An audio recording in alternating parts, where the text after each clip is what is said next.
Les années 90 étaient une guerre de tous les instants. Si la NBA a connu de nombreuses ères tout aussi riches les unes que les autres, la compétition n'a sûrement jamais effleuré le niveau de cette décennie. Les superstars, le trash talk, la violence, la dynastie. Il est clair que se développer dans cet environnement est comme être une proie au milieu de prédateurs morts de faim. Et s'il y a bien une chose compliquée à avoir dans cette jungle, c'est bien de l'espoir. Alors imaginez-vous être un lutteur de conférence. À ce niveau-là de compétition, c'est juste terrifiant. S'imaginer combattre des Golgoths au cours de plusieurs matchs. Beaucoup d'équipes abandonnent et l'exploit semble impossible. Mais aujourd'hui, je vais vous raconter une équipe qui a dit non. Une team héroïque qui a réussi ce qu'à son époque personne n'avait encore fait. Quand l'impossible est devenu possible. Quand David a battu Goliath. Plongeons dans les années 90 et allons à la découverte des Denver Nuggets de 1994, premier huitième de conférence à avoir fait l'upset.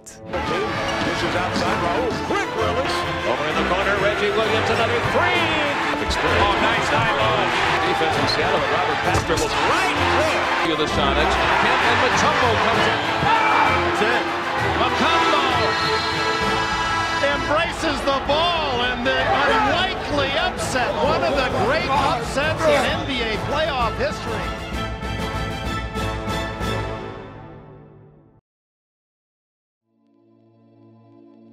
C'est en 1966 qu'un certain Dikembe Mutombo naquit en République démocratique du Congo. Il grandit donc dans la pauvreté et le rude. Dès qu'il en avait la capacité, il se levait à l'aube pour aller acheter du pain et le revendre dans le marché du quartier. Mais il se rendit très vite compte d'une chose, il était immense. Le jeune Dikembe était déjà plus grand que tous ses camarades de classe. Et cette taille lui donna donc l'idée de se lancer dans le basketball. Il sera bon, mais il ne rêve pas vraiment d'être pro. Ce qu'il veut, c'est faire ses études et ramener très vite de l'argent à sa famille. On peut le comprendre. Et c'est donc pour ça qu'il va étudier la médecine à l'université Georgetown, où un coach nommé John Thompson le convainc de jouer pour l'équipe de NCAA de l'université. Et c'est alors que soudainement, le monde découvre un monstre zaïrois, de plus de 2,10 m, en véritable prodige de la défense. Et le pivot ne tarda pas à inscrire son nom à la draft. C'est pourquoi en 1991, les Denver Nuggets accueillent Mutombo avec leur 4e pick. Et ils n'ont pas été déçus. Dès sa première saison, Dikembe est juste phénoménal en défense. Il créa vite sa réputation de grande muraille et score déjà 16 points par match.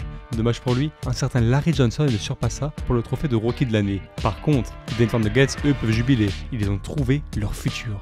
I think I will do that even if I cannot do it this year. Maybe in 2 years or 3 years, I think I will be in the same level with Patrick, Dave Robinson, Hakeem, all those big centers. 6 octobre 1993, Jordan annonce au monde entier, juste après avoir conclu un free hit contre les Suns, qu'il va quitter le basketball faute à une perte de motivation. Une nouvelle triste pour les fans, mais assez bonne pour les nombreuses équipes de NBA qui souffraient alors de cette dynastie. Alors on peut penser que cette retraite va laisser aux Nuggets une chance de remporter leur premier titre. Mais en fait, pas du tout. Dans une NBA où pullulent les superstars, Denver n'en a aucun. Ils ont à la limite Mutombo qui commence à se faire connaître du grand public. Mais le reste du roster ne compte aucun All-Star. Mahmoud Abdul-Raouf, Reggie Williams, LaFonso Ellis, Robert Pack et Brian Stitt. Sur le papier, un supporting cast pour Mutombo banal. Pas si mauvais que ça, mais pas du tout taillé pour le titre. Et la saison des Nuggets suivra cette théorie. Ils ne seront pas trop faibles, mais clairement pas contenders. Et ils finiront donc la saison 8e de conférence. Exactement assez pour jouer les playoffs. Mais à ce stade, on ne peut même pas appeler ça une récompense. Ils vont devoir affronter les Sonics de Seattle, une équipe parmi les meilleures de la NBA. Peut-être même favori au titre, avec un effectif profond et un duo de choc avec Sean Kemp et Gary Payton. Les espoirs sont donc minces pour Denver. C'est dommage, Mutombo sort d'une excellente saison, mais personne ne serait assez fou pour miser contre eux face à l'armada Sonics, à part un Julius Erving qui croit en miracle. Mutombo is a force to be reckoned with, there's no doubt about it. You know, when you think about the Sonics, you think about Sean Kemp, you think about Gary Payton. Denver hasn't gotten a lot of exposure this year, but they have a kid out there, Mahmoud Abdul-Raouf. And if Dan Issel ever lets him go, he'll probably play like Chris Jackson used to back at LSU. Nous verrons si le destin donnera raison à la légende des Sixers.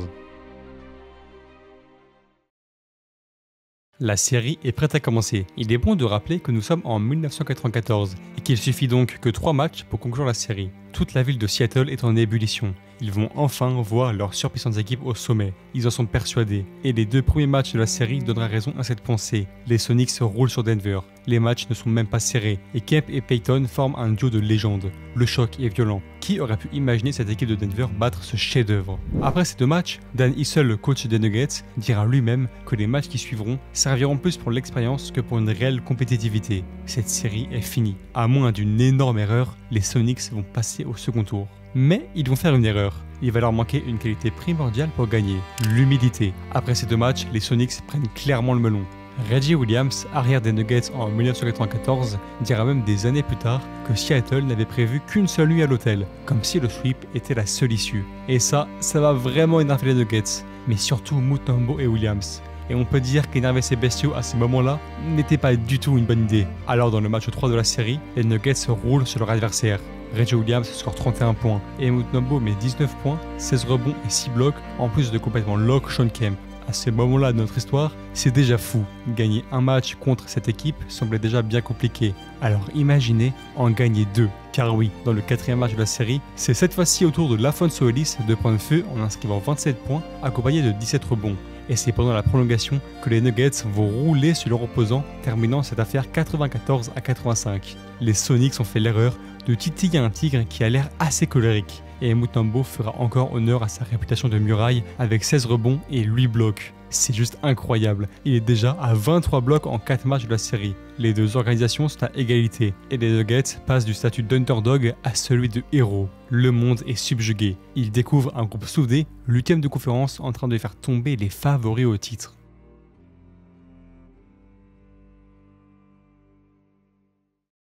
Posons-nous sérieusement, les Nuggets viennent de piquer les Sonics de leur ego, et le match 5 de la série aura lieu à Seattle. Alors même si Denver crée le frisson de par leur rôle de héros, leur chance de gagner la série dans l'ultime match est très fine. Ce qu'ils ont fait relève déjà de l'exploit. Maintenant, la planète basket est prête à accepter que des Sonics qui récupèrent leur rigueur et leur sérieux ne sont pas encore faits pour perdre.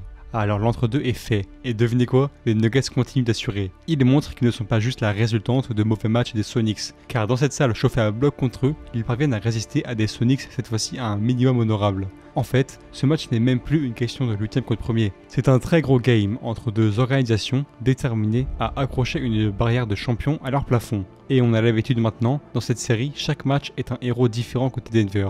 Cette fois-ci, c'est Robert Pack qui scorera 19 points et Bison Dele qui captera 19 rebonds. Et ne parlons pas des 8 blocs de Mutombo, on a l'habitude maintenant. Mais bon, les statistiques sont une chose, le score final en est une autre. Alors intéressons-nous à ce game. Il sera très serré, les deux équipes montrent un niveau assez similaire, mais c'est bien les Nuggets qui réussiront à mener la majorité du match. Et à moins de 2 minutes de la fin, il y a 2 points d'avance pour les Nuggets. Mesglove en a assez vu. Il plante un lay-up en transition pour mettre les deux organisations à égalité à 35 secondes de la fin. Mais ça ne sera pas sans réponse car LaPhonso Ellis convertit un tir ultra compliqué pour passer devant cette fois-ci à quelques dizaines de secondes de la fin. Vous pensez que c'est fini? Non, toujours pas. Sur un tir manqué de Gary Payton, Kendall Gill voit l'occasion parfaite pour briller et dunk sur un rebond offensif pour remettre les compteurs à 0. Ce Money Time est complètement fou. D'ailleurs, le match passera à quelques millisecondes de son terme, quand Mutombo planta un shoot un peu trop tard, mais il va bien y avoir une prolongation.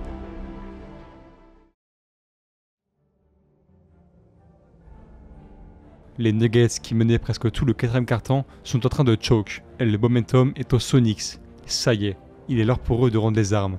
Ils se sont honorablement battus et ces 3 matchs de suite suffiront à leur honneur. Mais ils en veulent plus, ils ne sont pas là pour perdre. Tous ces efforts auraient été vains avec toute l'arrogance dont les Sonics ont fait preuve. Le trash talk de Payton, il est l'heure de leur infliger une leçon de vie et d'humilité. Et dans le Money Time, ils tiennent tête aux Sonics. Plus que ça, ils les surpassent. Ensemble et sur tous les domaines de jeu, ils les infligent la dernière et ultime correction dans cette série. Et c'est Robert Pack et Dikembe Mutombo qui ponctuent leur chef-d'œuvre. L'un met les shoots et les lancers qu'il faut au meilleur moment. Et l'autre met 2 blocs en overtime dans un dernier effort.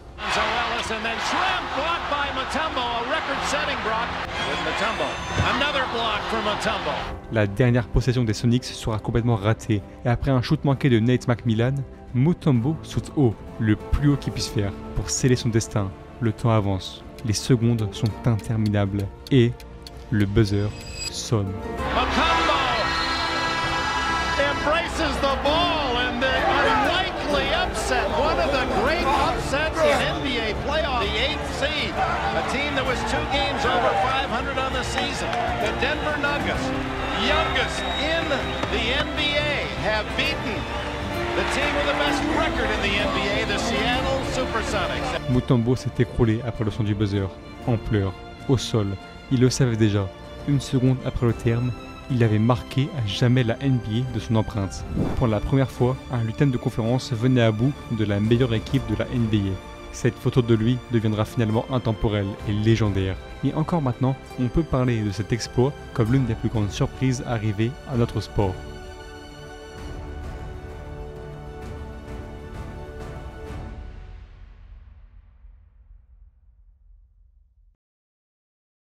Après cet exploit, Robert Pack dira « C'est certainement le plus grand match de ma vie. Personne ne nous mettait vainqueur. Je voulais juste jouer dur et montrer que j'avais ma place dans cette ligue. » Mutombo, lui, dira « Je n'arrive pas à y croire. Nous ne nous attendions vraiment pas à gagner cette série. Nous voulions juste faire bonne impression et nous voilà désormais dans l'histoire. J'ai rêvé de ce match et de son dénouement en prolongation. J'en étais pas vraiment sûr au coup de sifflet, mais arrivé en prolongation, j'ai tout de suite su que ce rêve allait se réaliser et que nous allons gagner ce match. Cette victoire qu'on attendue est une preuve que dans le sport, et même dans la vie de tous les jours, le destin peut être confronté. Même les événements qui paraissent un peu illogiques peuvent être poussés, à condition d'avoir de la force et du mental.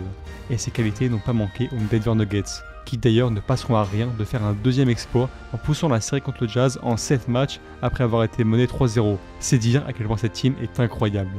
Alors le message est clair. Tout le monde peut pousser des montagnes.